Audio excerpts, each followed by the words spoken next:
Vous avez déjà dépensé des centaines d'euros en crèmes anticellulite promettant des jambes lisses et fermes, vous vous êtes déjà soumise à des séances douloureuses de drainage lymphatique, vous avez déjà essayé ces massages avec des ventouses qui laissent des marques sur votre peau, et pourtant vos jambes continuent d'avoir cet aspect irrégulier, gonflé et douloureux. Vous vous regardez dans le miroir et vous ne comprenez pas pourquoi rien ne fonctionne.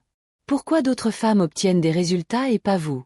Pourquoi votre cellulite semble plus résistante, plus tenace, plus douloureuse au toucher? Vous commencez à vous demander si vous faites quelque chose de mal, si votre corps ne réagit pas au traitement comme il le devrait. La frustration ne fait que croître lorsque vous réalisez que vous avez dépensé une fortune pour essayer de résoudre un problème que vous ne comprenez même pas vraiment. Vous avez cette terrible impression de jeter votre argent par les fenêtres, de courir après une solution qui ne viendra peut-être jamais. Mais laissez-moi vous dire une vérité qui pourrait tout changer. Ce que vous avez sur les jambes n'est peut-être pas de la cellulite ordinaire. Et si ce n'est pas le cas, tous les traitements que vous avez essayés ne fonctionneront jamais, peu importe l'argent que vous dépenserez ou le nombre de séances que vous suivrez. Aujourd'hui, vous allez découvrir la différence entre la cellulite esthétique et la fibrose du lipœdème, et pourquoi cette différence explique tous vos échecs passés. Plus important encore, vous allez découvrir des stratégies spécifiques qui fonctionnent vraiment pour votre cas.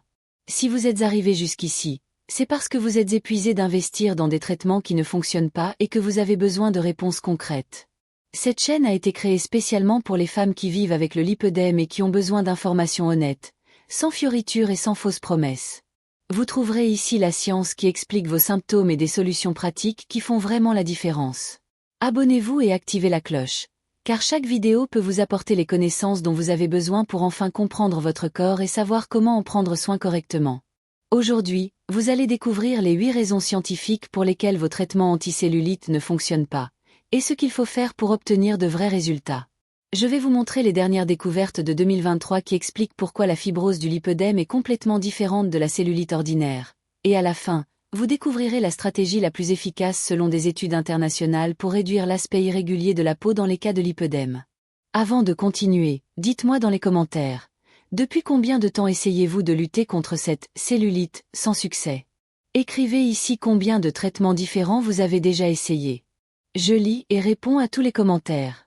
Commençons par la raison numéro 8, qui est la confusion la plus élémentaire, mais qui explique en grande partie ce que vous vivez. La différence dans l'origine de l'irrégularité de la peau. Lorsque vous voyez ces fossettes et ces irrégularités sur votre peau, vous pensez automatiquement à la cellulite. C'est naturel. Mais il existe une différence fondamentale entre la cellulite esthétique courante et la fibrose sous-cutanée qui se produit dans le lipœdème.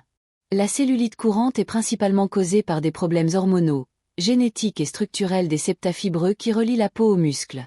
Dans le lipœdème, en revanche, l'irrégularité provient d'une accumulation anormale de tissu adipeux sous-cutané combinée à une inflammation chronique et à une fibrose progressive.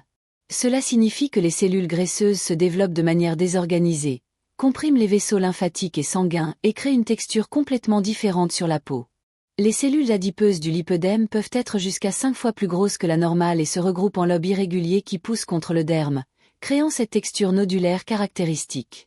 De plus, ces cellules produisent des cytokines inflammatoires qui perpétuent le cycle de l'inflammation et de la fibrose, ce qui n'est pas le cas dans la cellulite ordinaire. La peau recouvrant le lipœdème a également tendance à être plus fine et plus sensible en raison de la pression constante exercée par le tissu adipeux dilaté. Une étude publiée en 2022 dans le Journal of Dermatological Research a analysé des biopsies cutanées de 300 femmes et a découvert que 78% de celles qui souffraient de lipœdème présentaient une fibrose sous-cutanée 3 fois plus dense que les femmes atteintes de cellulite ordinaire. L'étude a duré 18 mois et a montré que cette fibrose plus dense s'accompagnait d'une inflammation chronique dans 85% des cas. Pour savoir si vous souffrez de fibrose liée au lipœdème, vérifiez si votre peau est douloureuse lorsque vous la pressez, si vous ressentez une sensation de lourdeur constante dans la région et si les irrégularités s'aggravent lors d'une activité physique intense. Contrairement à la cellulite classique, la fibrose liée au lipœdème s'accompagne de douleurs et d'une sensibilité accrue.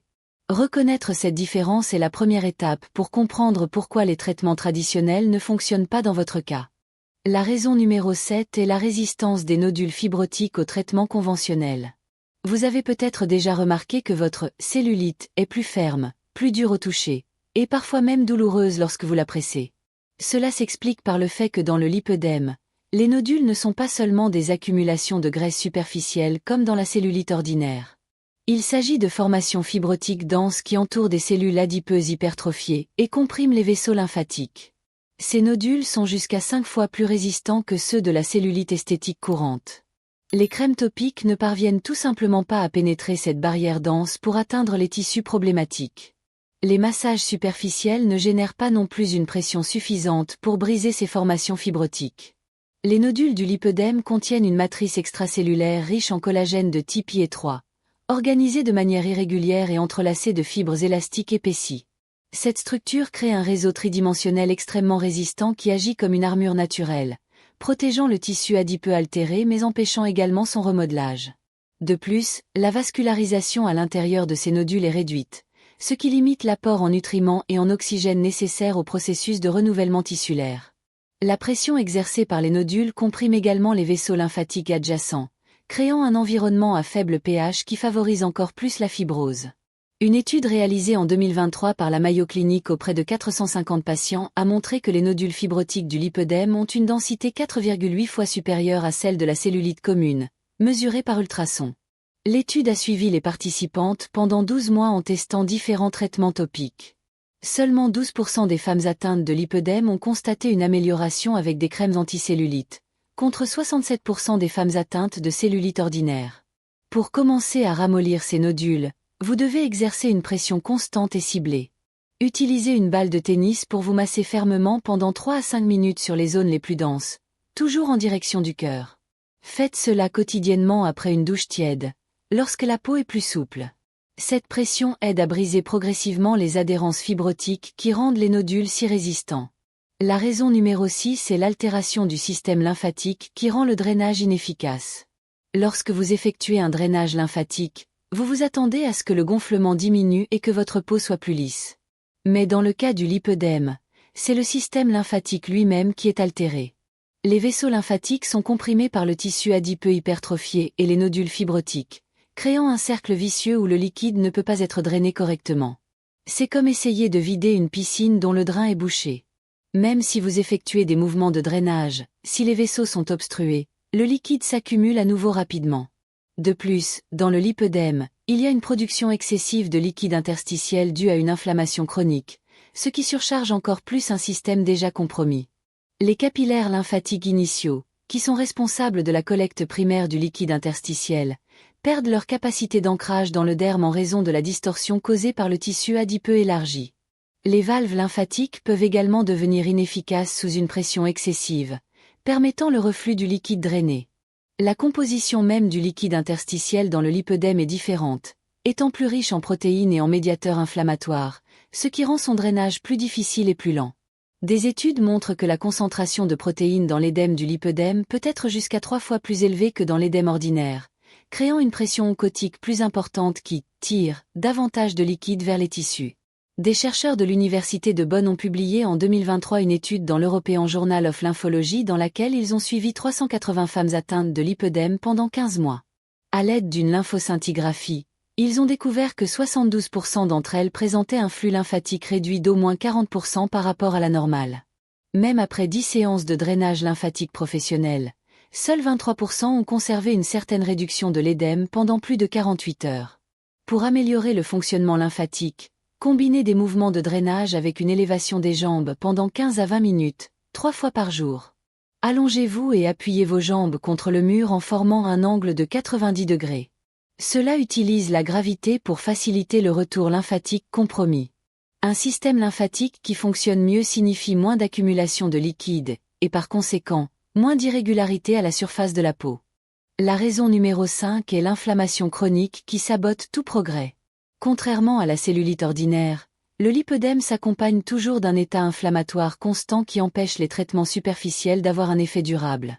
Cette inflammation chronique maintient les tissus gonflés, sensibilisés et dans un processus constant de fibrose. C'est comme essayer d'éteindre un incendie alors que quelqu'un continue de jeter du combustible sur le feu. Vous pouvez faire autant de traitements que vous le souhaitez, mais si l'inflammation n'est pas contrôlée, les résultats ne se manifestent tout simplement pas ou disparaissent rapidement. L'inflammation rend également les vaisseaux sanguins plus perméables, ce qui permet à davantage de liquide de s'échapper vers les tissus, aggravant ainsi l'édème et l'aspect irrégulier de la peau. Les cellules inflammatoires libèrent des substances qui stimulent la production de collagène désorganisé, contribuant ainsi à la fibrose progressive. Dans le lipœdème, des macrophages activés s'accumulent dans le tissu adipeux et produisent en permanence des cytokines pro-inflammatoires telles que le TNF-alpha, L-interleukine 1-bêta et L-interleukine 6. Ces substances maintiennent non seulement l'inflammation active, mais stimulent également la prolifération des fibroblastes et la synthèse excessive de collagène. L'inflammation chronique active également la voie du complément, un système de protéines qui amplifie la réponse inflammatoire et peut causer des lésions tissulaires directes. De plus, le stress oxydatif associé à l'inflammation chronique endommage les membranes cellulaires et altère le métabolisme des cellules adipeuses, les amenant à se développer de manière anormale et à produire davantage de médiateurs inflammatoires. L'hypoxie, manque d'oxygène, résultant de la compression vasculaire active également des facteurs inflammatoires, perpétuant ainsi le cercle vicieux. Une étude longitudinale publiée en 2022 dans l'International Journal of Inflammation a suivi 520 femmes atteintes de lipœdème pendant 24 mois, en mesurant les marqueurs inflammatoires dans le sang. Ils ont découvert que 84% d'entre elles présentaient des taux élevés de protéines C-réactives et des interleukines 6, des indicateurs d'inflammation systémique. Les femmes qui ont réussi à réduire ces marqueurs d'au moins 30% ont vu leur texture cutanée s'améliorer de manière significative dans 76% des cas. Pour lutter contre l'inflammation, consommez quotidiennement des aliments riches en oméga 3 tels que le saumon, les sardines et les graines de lin. Évitez le sucre raffiné, les fritures et les aliments transformés qui alimentent le processus inflammatoire. Buvez également du thé au gingembre le matin, qui a des propriétés anti-inflammatoires prouvées. Il est essentiel de contrôler l'inflammation pour que tout traitement topique ou physique ait un effet réel et durable. Maintenant, dites-moi, depuis combien de temps souffrez-vous de jambes gonflées et douloureuses, sans comprendre pourquoi aucun traitement ne fonctionne? Vous êtes-vous déjà senti frustré en pensant que votre corps ne réagit pas comme il le devrait? Écrivez dans les commentaires « Je souffre depuis X années et rien ne fonctionne » et racontez-nous rapidement votre histoire. Lorsque vous partagez votre expérience, d'autres femmes qui vivent la même situation se sentent moins seules et réalisent qu'elles ne sont pas les seules. Votre histoire peut être le soulagement émotionnel dont quelqu'un d'autre a besoin aujourd'hui. Allez-y, écrivez. Je souffre depuis X années et rien ne fonctionne. Si la vidéo vous aide à comprendre pourquoi vos traitements n'ont pas fonctionné, laissez un like, abonnez-vous à la chaîne et activez la cloche. Je publie chaque semaine du nouveau contenu sur le lipœdème, toujours basé sur des études scientifiques et des solutions pratiques qui fonctionnent vraiment. La quatrième raison est la distribution anormale du collagène qui empêche la restructuration de la peau. Dans la cellulite commune, les fibres de collagène sont désorganisées mais répondent encore aux stimuli externes tels que les massages et les traitements qui favorisent leur renouvellement. Dans le lipœdème, le collagène se dépose de manière complètement anormale, créant un réseau fibreux dense et irrégulier qui ne répond pas au traitement conventionnel. C'est comme la différence entre un tissu froissé que vous pouvez lisser au fer à repasser et un tissu qui a été brûlé et déformé de manière permanente. Le collagène fibrotique du lipœdème forme des ponts rigides entre les cellules adipeuses et les septa, créant des compartiments fermés qui ne permettent pas un remodelage facile. Cette structure altérée empêche également la circulation adéquate des nutriments et de l'oxygène, rendant encore plus difficile tout processus de renouvellement tissulaire. Les biostimulants tels que la carboxythérapie ou la radiofréquence doivent être beaucoup plus intenses pour briser ces liaisons anormales du collagène. Ce qui rend le collagène du lipœdème particulièrement problématique, c'est la présence excessive de liaisons croisées entre les fibres, en particulier les liaisons aldéhydes avancées qui se forment en réponse à une inflammation chronique et au stress oxydatif. Ces liaisons rendent le collagène extrêmement rigide et résistant à la dégradation enzymatique naturelle. De plus, il existe un déséquilibre entre la synthèse de nouveaux collagènes et la dégradation du collagène ancien, ce qui entraîne une accumulation progressive de collagène anormal. Les métalloprotéinases, enzymes responsables de la dégradation du collagène, voient leur activité réduite dans le lipœdème en raison de la présence d'inhibiteurs inflammatoires. L'orientation des fibres de collagène est également altérée, perdant leur structure organisée normale et formant des structures en réseau, qui emprisonnent les cellules adipeuses. Cette architecture modifiée crée non seulement une texture irrégulière de la peau, mais empêche également une réponse adéquate aux traitements qui dépendent du remodelage du collagène.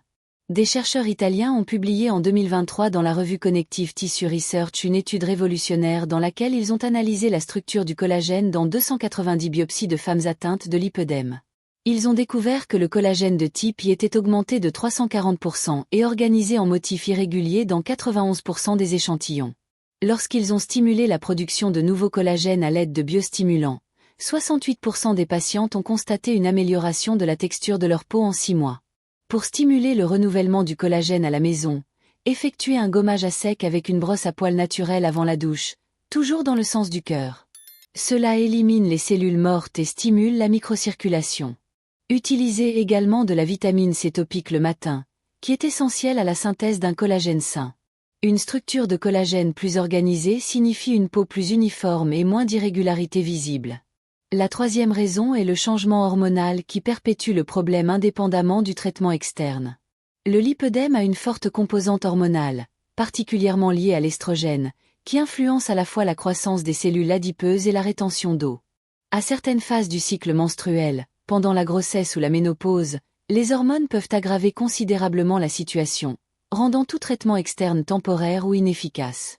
C'est comme essayer de faire sécher des vêtements sur une corde à linge pendant un orage. Peu importe le nombre de fois que vous essorez les vêtements, ils continuent de se mouiller à cause de la pluie.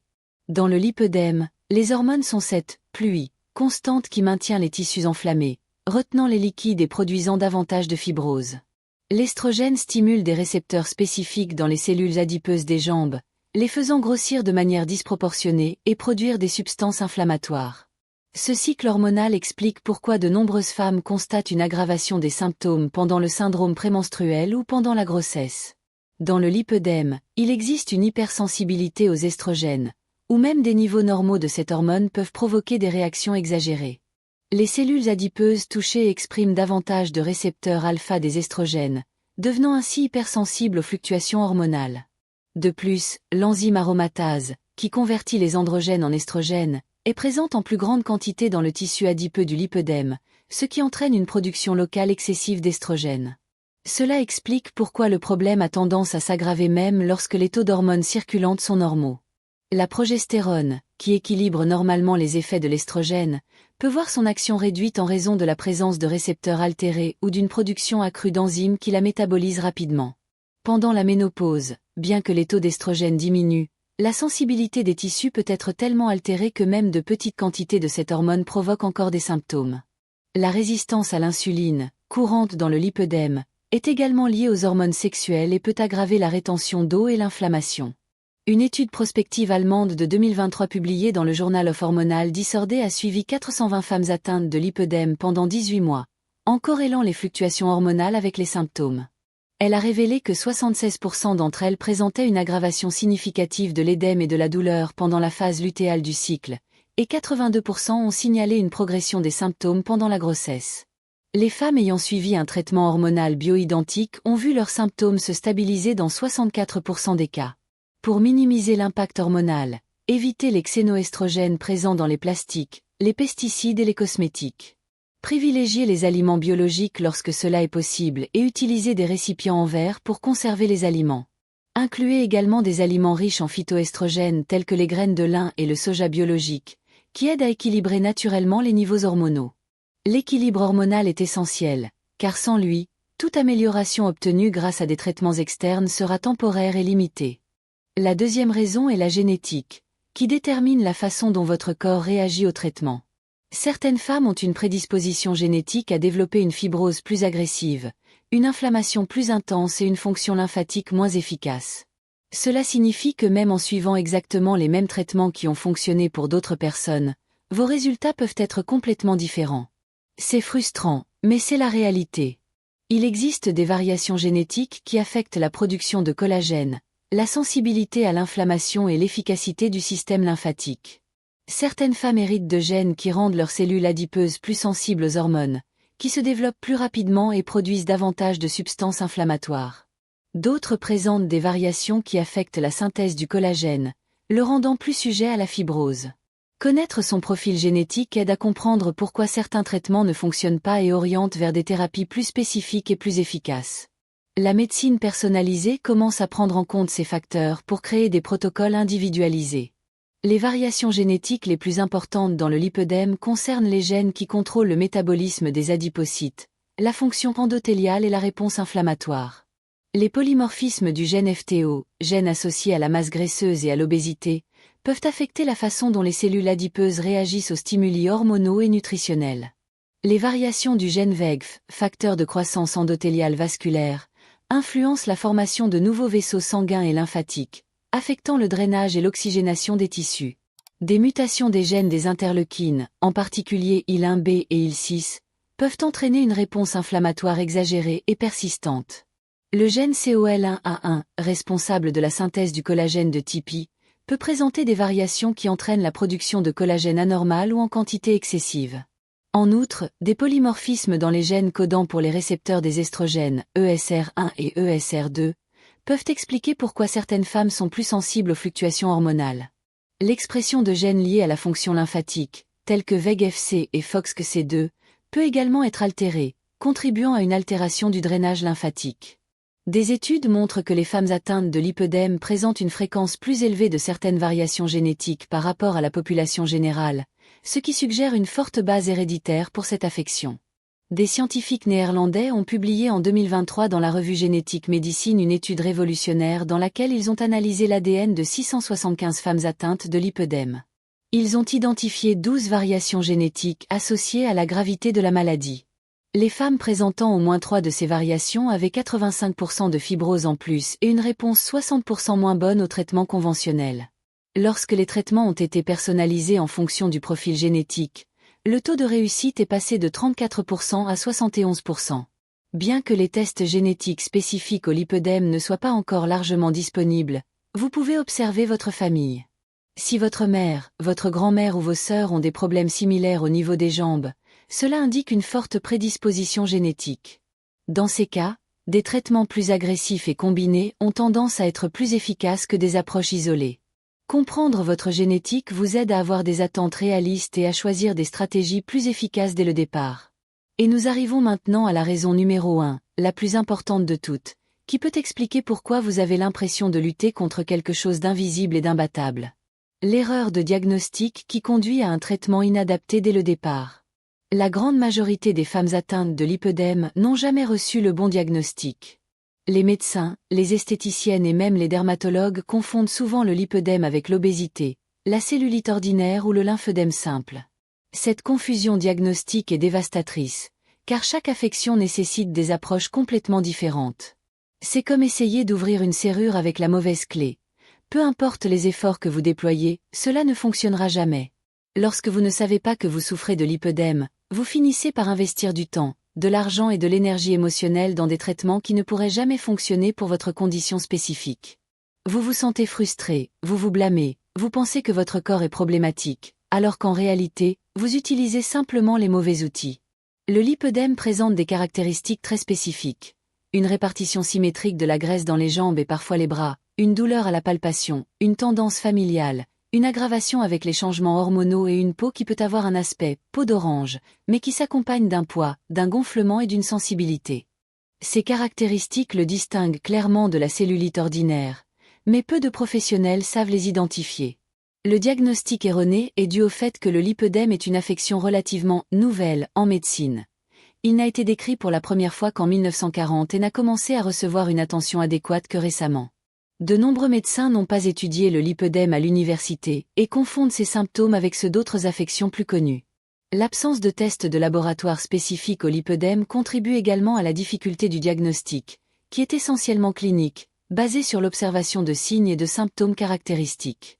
En outre, la stigmatisation associée au poids corporel conduit souvent les professionnels à attribuer les symptômes à l'obésité sans chercher plus loin. Le lipœdème peut toucher des femmes de tout poids, y compris celles considérées comme normales ou même en sous-poids, mais cela est souvent ignoré. La nature progressive de cette affection signifie que plus elle est diagnostiquée tardivement, plus elle est avancée et plus son traitement est difficile. Les femmes peuvent souffrir pendant des décennies sans comprendre ce qui arrive à leur corps, développant des problèmes d'estime de soi, de dépression et d'anxiété liés à leur apparence et à leurs limitations physiques. La douleur chronique associée au lipœdème est également souvent minimisée ou attribuée à d'autres causes, laissant les femmes sans soulagement adéquat. Une étude américaine de 2023 publiée dans le Journal of Women's Health Research a révélé des données alarmantes sur le diagnostic du lipœdème. Les chercheurs ont interrogé 1200 femmes diagnostiquées avec un lipœdème et ont découvert que 89% d'entre elles avaient mis plus de 5 ans à obtenir le bon diagnostic. Pendant cette période, 94% ont essayé sans succès plusieurs traitements contre la cellulite ou l'obésité. Le délai moyen entre l'apparition des symptômes et le diagnostic correct était de 8,3 ans. Les femmes qui ont reçu un diagnostic correct dès le début avaient 73% plus de chances de contrôler la progression de la maladie. Pour savoir si vous souffrez de lipœdème, observez si vos jambes sont disproportionnées par rapport au reste de votre corps, si la graisse de vos jambes ne diminue pas même avec un régime strict, si vous ressentez une douleur lorsque vous pressez le tissu et si le problème est apparu ou s'est aggravé pendant la puberté, la grossesse ou la ménopause. Si vous vous reconnaissez dans ces signes, consultez un médecin qui connaît le lipœdème, tel qu'un angiologue, un chirurgien vasculaire ou un phlébologue. Un diagnostic correct est la première étape, et la plus importante, pour enfin obtenir de vrais résultats. Vous comprenez maintenant pourquoi rien n'a fonctionné jusqu'à présent. Ce n'était pas votre faute, ce n'était pas votre corps qui était têtu ou résistant. Vous essayez simplement de résoudre un problème avec les mauvais outils. Le lipœdème nécessite des approches spécifiques. Contrôle de l'inflammation, stimulation correcte du système lymphatique, traitement qui pénètre réellement dans la fibrose dense, équilibre hormonal, et surtout, diagnostic et suivi approprié. Dites-moi dans les commentaires laquelle de ces raisons vous a le plus convaincu et quelle stratégie vous allez essayer en premier. Si cette vidéo vous a aidé à comprendre ce qui se passe, partagez-la avec d'autres femmes qui pourraient être dans la même situation. Abonnez-vous à la chaîne, car je publie chaque semaine du nouveau contenu sur le lipœdème, toujours avec des informations scientifiques actualisées et des solutions pratiques qui fonctionnent vraiment pour notre condition spécifique.